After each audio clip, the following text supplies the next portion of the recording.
Dinas Kesehatan Bovendigul melaksanakan rakor evaluasi pelaksanaan deteksi dini, preventif dan respon terhadap penyakit.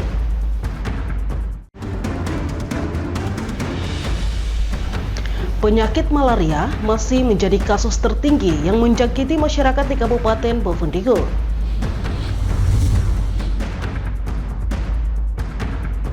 Halo, selamat pagi Bapak Mama dan Mbak Saudara dong semua. Senang sekali saya Roman Agnesia Barmase dapat kembali hadir di hadapan Anda dalam tayangan Infodigul edisi hari ini, Sabtu 28 September 2024. Selain topik berita tadi, sejumlah berita akan kami sajikan untuk Anda.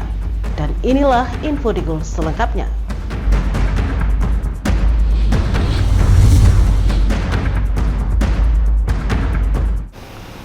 Kita ke berita yang pertama. Dinas Kesehatan Bovendigul melaksanakan rakor evaluasi pelaksanaan deteksi dini, preventif dan respon terhadap penyakit tingkat kabupaten. Kegiatan ini dibuka pelaksanaannya oleh Asisten 2 Bidang Perekonomian dan Pembangunan Setda Bovendigul, Fahrudin Isnanto. Pentingnya kolaborasi antar berbagai pihak dalam upaya meningkatkan kesehatan masyarakat. Deteksi dini dan respon cepat terhadap penyakit merupakan bagian integral dari upaya menjaga kesehatan masyarakat.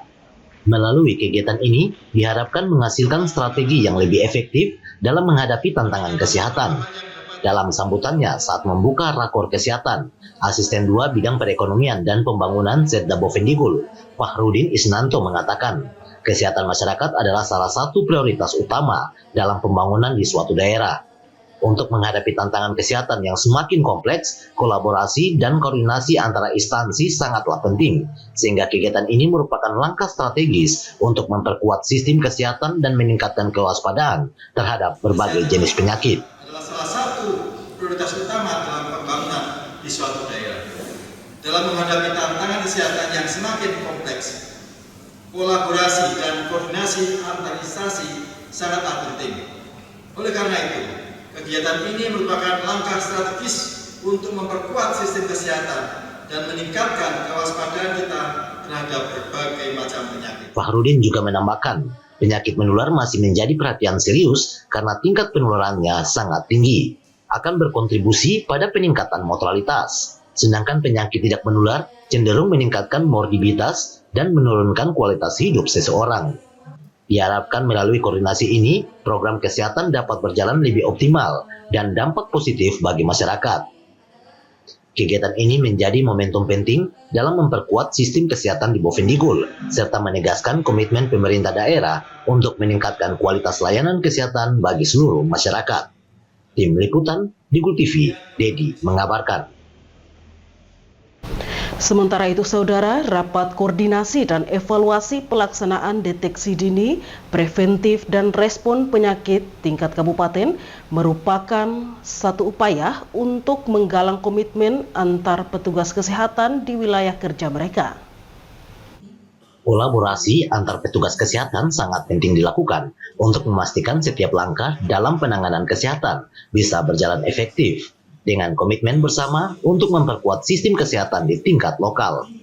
Ketua Panitia Rakor, Ambar Wulandari mengatakan, rapat koordinasi dilaksanakan untuk menggalang komitmen antar petugas kesehatan atas wilayah kerjanya, seperti kepala distrik, kepala puskesmas, dan penanggung jawab surveillance sebagai pelaku deteksi dini, preventif, dan respon terhadap penyakit, di mana bertujuan untuk meningkatkan peran lintas sektor serta kerjasama lintas program terkait deteksi dini dan respon penyakit. Rapat koordinasi ini dilaksanakan untuk menggalang komitmen antara petugas kesehatan yang bertanggung jawab atas wilayah tersebut, seperti kepala distrik, kepala puskesmas, dan PJ surveillance sebagai pelaku deteksi dini, preventif dan respon. Dan tujuannya adalah meningkatkan peran serta lintas sektor dan kerjasama lintas program terkait dengan deteksi dini dan respon penyakit. Ambar juga menambahkan, melalui kolaborasi bersama akan menciptakan jaringan yang solid untuk melindungi masyarakat dari ancaman kesehatan. Komitmen kolektif petugas kesehatan akan memperkuat upaya pencegahan dan deteksi dini di setiap wilayah kerjanya. Dengan adanya dukungan dan kerjasama yang kuat antara semua pihak, diharapkan kualitas pelayanan kesehatan di Bovendigul bisa meningkat, serta mampu merespon setiap kejadian luar biasa dengan lebih cepat dan efektif. Tim Liputan, Digul TV, Dedi mengabarkan. Bapak Mama dan Basudara dong semua, sesaat lagi Info Digul akan kembali, tetaplah bersama kami.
Terima kasih saudara, Anda masih bersama kami. Kita ke info selanjutnya.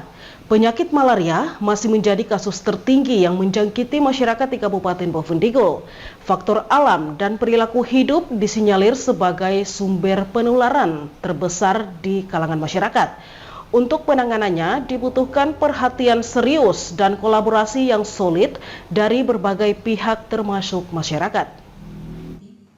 Dalam rapat koordinasi dan evaluasi pelaksanaan deteksi dini, preventif, dan respon penyakit tingkat kabupaten, Ketua Panitia Rakor Ambar Wulandari menekankan perlunya perhatian lebih dalam penanganan penyakit malaria karena angka kasus malaria yang terus tinggi menunjukkan upaya pencegahan segera dan pengobatan.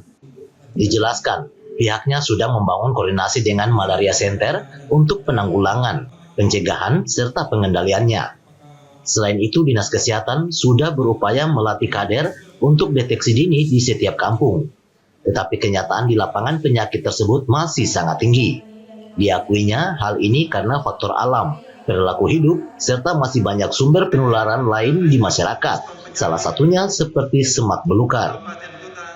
Ya, kalau untuk malaria sendiri, terlepas dari itu ya, sebenarnya malaria ini ada khusus sendiri ya Bu ya, untuk penanggulangannya, untuk pencegahan dan pengendaliannya sudah pernah dilakukan juga secara koordinasi dengan namanya Malaria Center. Tetapi kenyataan di lapangan yang kita sudah lakukan masih sangat tinggi. Sudah kerjasama dengan masyarakat kampung, sudah ada dilatih juga kader-kader untuk deteksi dini untuk setiap kampung. Tetapi karena faktor alam dan perilaku yang ada di masyarakat serta masih banyaknya sumber penularan yang ada di masyarakat, contohnya lingkungan yang masih banyak semak belukar sehingga menciptakan tempat terbuka nyamuk tersebut. Jika dilihat dari sistem kewaspadaan dini dan laporan mingguan, selain malaria, penyakit diare juga meningkat drastis. Ke depan diperlukan kolaborasi lintas sektor untuk menghadapi tantangan malaria. Diharapkan dengan sinergitas dan kolaborasi, angka infeksi dapat diturunkan untuk meningkatkan kesehatan masyarakat. Melalui berbagai langkah strategis, diharapkan Kabupaten Bovendigul dapat segera menanggulangi ancaman malaria dan menciptakan lingkungan yang lebih sehat bagi warga masyarakat. Tim Liputan, Digul TV, Dedi mengabarkan. Saudara, kita beralih ke berita lainnya. Memasuki tahapan kampanye, Bupati Bovendigul Hengki Yaluo menekankan aparatur sipil negara untuk senantiasa menjaga netralitas selama proses pilkada. Pernyataan ini disampaikan pada saat apel bersama aparatur sipil negara di lingkungan pemerintah Kabupaten Bovendigul. ASN memiliki peran strategis dalam menciptakan suasana yang kondusif dan adil menjelang pilkada. Sebagai pegawai negeri harus menjadi teladan bagi masyarakat. Netralitas adalah prinsip yang harus dijunjung tinggi agar proses demokrasi berlangsung dengan baik dan tidak terpengaruh oleh kepentingan politik tertentu. Bupati Bovendigul Hengki Yaluo meminta kepada seluruh ASN agar menjaga netralitas selama proses pilkada tahun 2024. Menurutnya, jika ada ASN yang menjatuhkan salah satu paslon, maka akan menjadi catatan khusus, di mana ASN tersebut akan dipindahkan dari pemerintah Kabupaten Bovendigul ke daerah lain. Dan ini berlaku kepada seluruh ASN yang ada di lingkup Pemda Bovendigul. Dan kami selaku pembina kepegawaian di atas tempat ini mengharapkan kepada semua ASN untuk tetap jaga netralitas saudara sebagai ASN di atas tempat ini. Ada ASN yang menjatuhkan salah satu paslon, kami akan catat dan di kemudian hari kami akan sampaikan bahwa ASN itu akan menjatuhkan sesama paslon, sesama calon bupati. Hari ini semua yang terdaftar sebagai calon bupati akan mendapatkan nomor urut pencalonan tetap, sehingga para ASN, saya masih bupati aktif sampai 2025. Berani saya dengar ada yang menjatuhkan sesama paslon, saya akan pindahkan dari negeri ini ke negeri lain. Supaya saudara juga mengerti bahwa kalau ASN itu diam-diam saja. Ini berlaku untuk semua, bukan satu orang. Apalagi yang baru saya angkat pegawai. Pelanggaran terhadap netralitas ASN dapat berakibat pada sanksi yang berat, baik para ASN yang telah lama mengabdi maupun yang baru dilantik. Diharapkan seluruh ASN dapat berkomitmen untuk menjalankan tugas dengan profesional dan tidak terlibat dalam aktivitas politik praktis. Melalui arahan ini diharapkan pemilihan kepala daerah Bovendigul bisa berlangsung dengan aman, damai, dan menghasilkan pemimpin yang terbaik untuk masyarakat. Tim Liputan Digul TV, Dedi mengabarkan. Bapak Mama dan Pak Saudara dong semua, Info Digul akan kembali sesaat lagi, tetaplah bersama kami.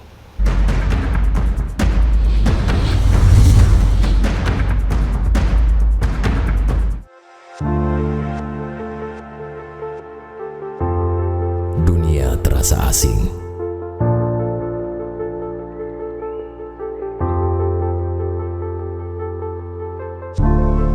Karena makna yang hilang. Manusia dengan topeng dipertontonkan. Berjalan dengan arogan. Hanya untuk menutupi kekurangan.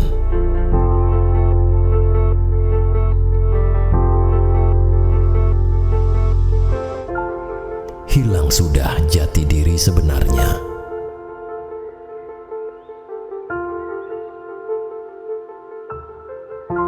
Jujurlah, walaupun menyakitkan.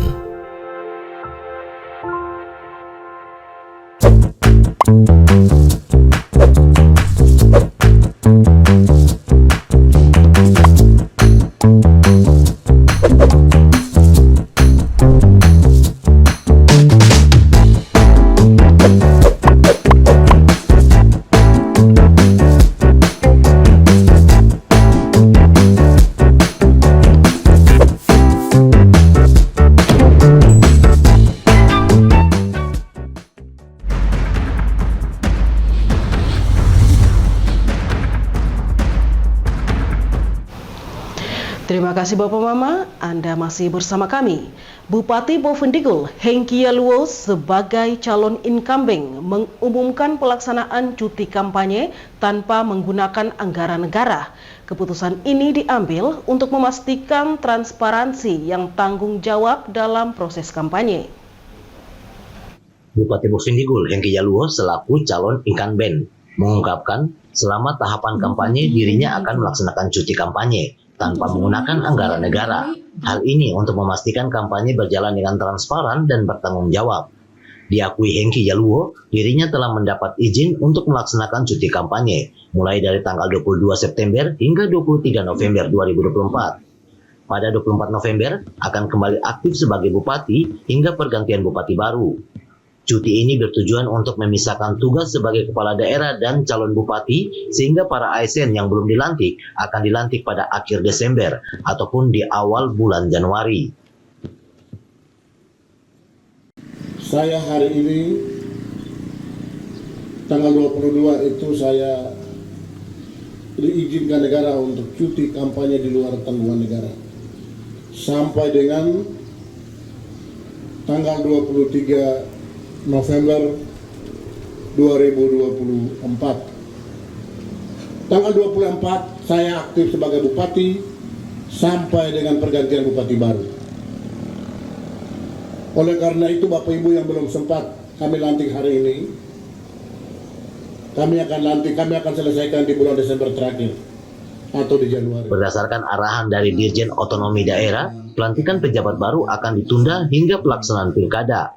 Untuk itu, para ASN yang belum dilantik diminta bersabar sembari menunggu hingga proses pemilihan selesai, karena harus fokus pada proses demokrasi agar berjalan dengan baik.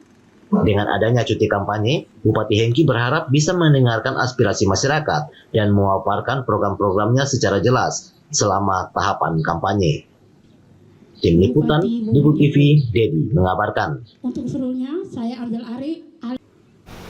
Bapak, Mama, dan Pak Saudara dong semua, dengan berakhirnya informasi tadi, sekaligus mengakhiri perjumpaan kita dalam Info Digul pagi ini. Terima kasih atas kebersamaan Anda dan terimalah salam persaudaraan kita. Nuk bagen, gup bagenep, gup bagenep, nuk bagen. Saya ada karena kamu ada karena saya ada. Saya Roman Agnesia Bermase mewakili seluruh kerabat redaksi yang bertugas, mohon pamit undur diri. Selamat pagi dan sampai jumpa.